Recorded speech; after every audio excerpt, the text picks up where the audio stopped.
Why are we drawn to those who don't want us? Why does our heart race when we're around someone who feels like a wall? It seems completely illogical, but our mind plays by its own rules. Have you ever found yourself drawn to someone, even with all the red flags? Ever wonder why your brain seems to freeze when they're emotionally unavailable? Today, we're going to explore what really happens when we're attracted to what we can't have. An emotionally unavailable person is not just cold. There's someone who makes you feel like something is always just out of reach. You can be close, but intimacy never comes. A complete wall. Sound familiar? An emotionally unavailable person can't or won't share their feelings, build deep relationships, or accept your emotions. They're like a magnet. They pull you in, but never hold on. They never tell you what's on their mind. Even the smallest detail becomes a secret. Any attempt to get closer is met with resistance. Calls go unanswered, plans are canceled, and conversations fade into nothing. Sometimes they seem interested, sometimes they vanish at the snap of a finger. It's an emotional roller coaster, and somehow you've gotten hooked without even buying a ticket. If you find yourself drawn to an emotionally unavailable person, there's something deeper going on, something that's been forming since childhood. This is where attachment comes into play, an invisible force that shapes who we choose and how we respond to love. Attachment is our internal blueprint for intimacy. There's secure attachment, where love feels supportive, warm, and trustworthy. There's anxious attachment, where we fear loss and constantly seek reassurance. And there's avoidant attachment, where intimacy feels threatening and distance feels safe. These attachment styles explain why we're drawn to unavailable people. Those with anxious attachment seek reassurance even from cold hearts.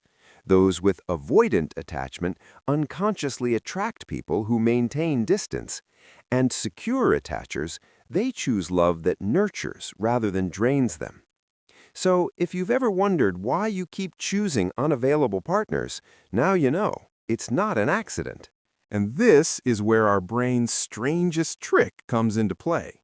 The more unattainable someone is, the more we want to win them over. Why? It's like a game where the reward seems impossible and the chase itself is thrilling. Psychologists call this the forbidden fruit effect. When someone is unavailable, the brain's reward system kicks in. Dopamine, the pleasure hormone, literally makes us hooked on the chase. It's like hunting a rare bird.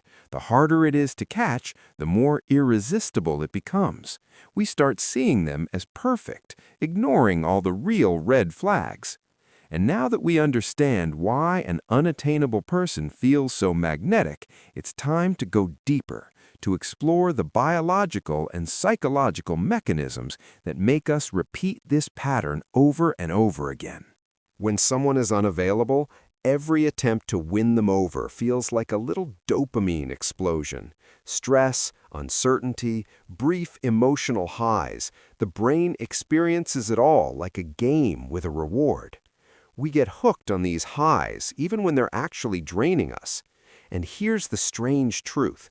We subconsciously seek out these emotional challenges, even if they end up hurting us. But where does this habit of getting hooked on unavailable people come from?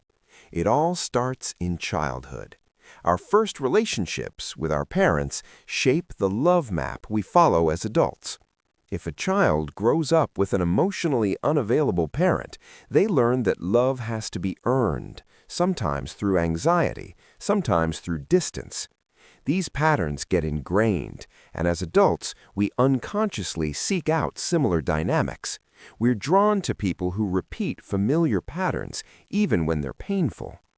And here's the question. If your love map was built on fear and distance, how can you expect adult relationships to feel simple and safe? The psyche just keeps repeating what it already knows. Now that we understand how childhood and parental patterns shape our choices, it's time to explore another trap, the illusion of the perfect partner. When a person is emotionally unavailable, we start projecting onto them everything we feel is missing in our lives. We convince ourselves they're perfect, that we can fix or complete them with our own efforts. In reality, we're not falling in love with them. We're falling in love with the story our brain creates. It's like a beautiful shop window. Everything behind the glass looks flawless. But the moment we try to take it in our hands, reality is completely different. And yet, we keep trying. There's another hidden mechanism that keeps us returning to unavailable people: the fear of true intimacy. It makes the familiar pain feel comfortable and the safe, available person feel strangely threatening. Fear of intimacy makes us maintain distance, even in relationships. When a partner is open and ready for real closeness, we subconsciously feel alarmed. Meanwhile, the familiar, cold, distant, unpredictable, feels safe, even if it hurts. Here's the paradox. We seek love, but deep down, we fear it. We choose those who keep us at arm's length because it feels familiar, even if it breaks our hearts. Next, let's take a look at people with certain personality types, like narcissists or manipulators. Narcissistic personalities know how to be charming and attentive, but only for a short while.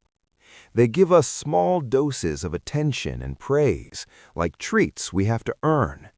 And every time we receive their approval, our brain lights up with dopamine. We become subconsciously addicted to these emotional drops. Sound familiar? Have you ever tried to win someone's attention, something that seems almost magical, only to end up alone with emptiness? This is exactly how narcissistic dynamics keep us caught in their web. There's another factor quietly shaping our choices: social and cultural myths about love and relationships. They act like invisible scripts, guiding the stories we unknowingly play out in our own lives. Movies, TV shows, books, and social media constantly tell us that true love is dramatic, forbidden, and unattainable. We watch stories where the hero must be won, endured, or suffered for, and our brains transfer this pattern onto real life. These myths make emotionally unavailable people seem magically attractive. We start chasing on-screen fantasies in real life, forgetting that real love isn't about drama. It's about mutual respect and genuine connection. Sound familiar? Have you ever caught yourself craving romantic drama because movies and books convinced you that true love has to be complicated and painful? We've explored all the mechanisms: childhood patterns, fear of intimacy, the biochemistry of passion, and cultural myths. But what can you do if you're tired of falling into these traps over and over again? First, recognize your patterns and your attachment style. Second, learn to set boundaries and truly value yourself. Third, consciously choose relationships that offer support, closeness, and respect. Breaking the cycle doesn't happen overnight, it's a process, but each step gradually frees you from familiar pain. Most importantly, you learn how to receive love without chasing, drama, or emotional roller coasters. Now you understand why we're drawn to emotionally unavailable people and how this connects to our childhood, brain chemistry, and cultural myths. And most importantly, you know there is a way out. The path to healthy, fulfilling relationships begins with awareness and courage.